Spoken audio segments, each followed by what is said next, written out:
A husband has forbidden a mother who has given birth to 44 children from having any more children. Mariam Nebutanzi gave birth to twins a year after she was married off at the age of 12. Mariam Nebutanzi gave birth to 38 children after learning that there were 5 more sets of twins, 4 sets of triplets, and 5 sets of quadruplets.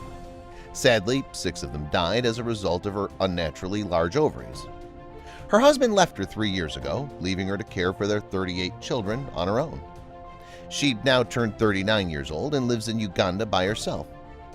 As a direct consequence, her family has been trapped in poverty. Her and her children live in a village surrounded by coffee fields 31 miles north of Kampala in 4 small cement block cottages with thatched roofs in a village encircled by coffee fields. Mariam is now 40 years old, and doctors have gotten involved to dissuade her from having any more children. She asserted the doctor told her he had cut her uterus from the inside. Following the birth of her first set of twins, she began an ongoing series of pregnancies that would last for years. When she went to the doctor, it was noticed that her ovaries were abnormally large, which was concerning. He warned her that birth control pills, for example, could be harmful to her health. Despite this, the children continued to pour in. According to the World Bank, the average family size in Africa is the largest it's ever been, with a fertility rate of 5.6 children per woman on average, making it one of the highest on the continent and more than twice as high as the worldwide average. Her 38-child family, on the other hand, is one of the country's largest.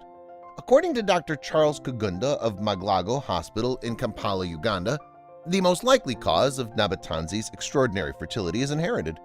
She has a genetic predisposition to hyperovulate, which means she releases a large number of eggs in a single cycle, increasing her chances of having multiple births significantly. He believes that it's usually genetic in nature. Her previous pregnancy, which took place 3 years ago, was difficult. The twins were her 6th set of twins, and one of them ended up dead shortly after birth, making her 6th child to die. Her spouse then decided to abandon her after being missing for a long period of time. In the family, his maiden name has become a curse. Nebutanzi refers to him and he describes him with an exclamation. The woman who spoke with her hands clutched as tears, eyes glistened in her eyes during an interview at home, said that she's grown up in tears and her man has put her through a lifetime of suffering. Every single moment has been spent caring for her children and working to support her family, leaving her with no choice but to turn to every possible source of revenue. Nebutanzi tries everything from hairdressing and event decoration to collecting and selling scrap metal to producing local gin and selling herbal medication, food, medical care, clothing, and school fees.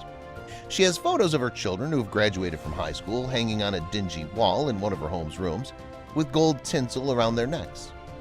Ivan Kabuka, her eldest child, was forced to drop out of secondary school after the family's financial resources were drained. Mom is overworked and the job is killing her day by day. They supported her whenever they could, such as with cooking and laundry, and yet she still carries the entire family burden, he added. He feels bad for her. Nebutanzi's desire for a large family stems from a tragic event in her life. Nebutanzi's mother left the family 3 days after her birth, leaving her father, the newborn child, and her 5 siblings to fend for themselves. While the rest of the family went about their daily activities, the tattered children played on the dirt floor, and the woman reflected on their mother's withdrawal. Just after her father's remarriage, her stepmother poisoned her father's 5 older children by mixing pulverized glass into their food and feeding it to them. They were all murdered. Nebutanzi claimed she was able to flee due to a visit to a relative.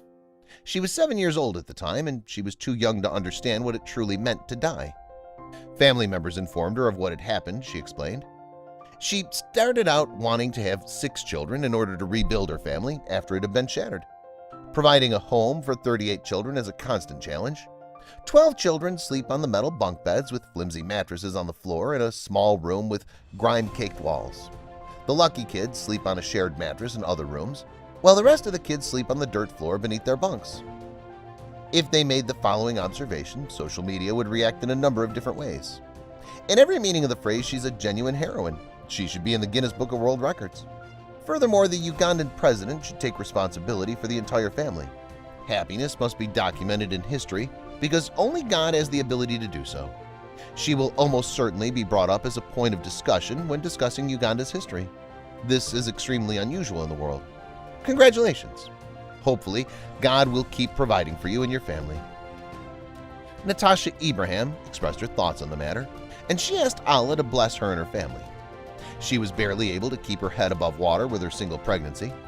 She loved the fact that she's always on time. This is such a blessing. Marianne Delaney had this to say, "She's really amazing and her children are in good health. They should indeed, however, be able to receive financial assistance. Although early marriage should be legalized, the laws must be changed. God's richest blessings on them and their family." Jay's thoughts on the Sith are as follows. "They don't have any majesty in my opinion. Can they give their children a good life? If we don't have the right to ruin someone's childhood or future, it doesn't end when they're born. I feel terrible for those kids."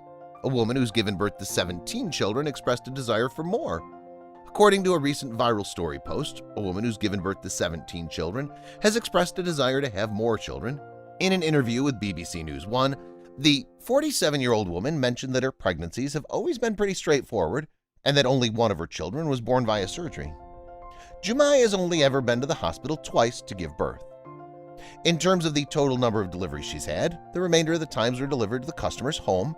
7 of the children had died, leaving 5 girls and 5 boys alive, according to the mother. When she tells people how many children she has, they're always taken aback. What exactly is ovulation? According to the mother, who married at the age of 14, ovulation is the release of a mature female egg cell from the ovary once per menstrual cycle, which is usually followed by a period of infertility. After being released from the egg cycle can live for up to 24 hours. If the egg cell does not become fertilized, it dies, and the menstrual cycle advances to the next stage. When will she be able to have a child? Ovulation takes place at the end of the first phase of the menstrual cycle, which commonly happens 2 weeks after your period. However, this varies greatly between women. The release of an egg occurs in conjunction with ovulation. With such a wide range of outcomes, this information cannot be used to prevent pregnancy on its own. Understanding your menstrual cycle, on the other hand, is a great place to start when it comes to acknowledging ovulation. What exactly is the meaning of hyperovulation?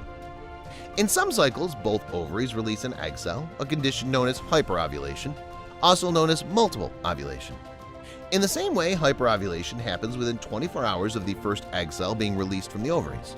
Unless otherwise specified, progesterone levels begin to rise after this period, preventing ovulation from happening again. Genetics, medical issues, and fertility treatment are all thought to be involved in the development of hyperovulation.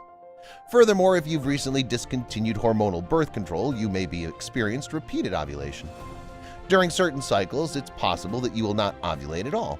This is known as ovulation tracking your ovulation, and fertility, being able to detect ovulation and recognize it when it takes place during the menstrual cycle, is essential for fertility. An age-old method has been made use of it. It can be used to benefit current methods and new technology. With this knowledge, it's possible to either prevent or plan a pregnancy because the fertile window reveals the best time to conceive or to use birth control to avoid becoming pregnant in the first place. Fertility tracking entails far more than simply determining when a woman's reproductive window is open. Other factors, such as the length of the menstrual cycle and sperm survival, must be considered in order to achieve success.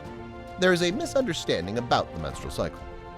If you want to learn more about how your body works during the menstrual cycle, you can go to the Cycle Matters Hub, which has a great deal of information about women's health.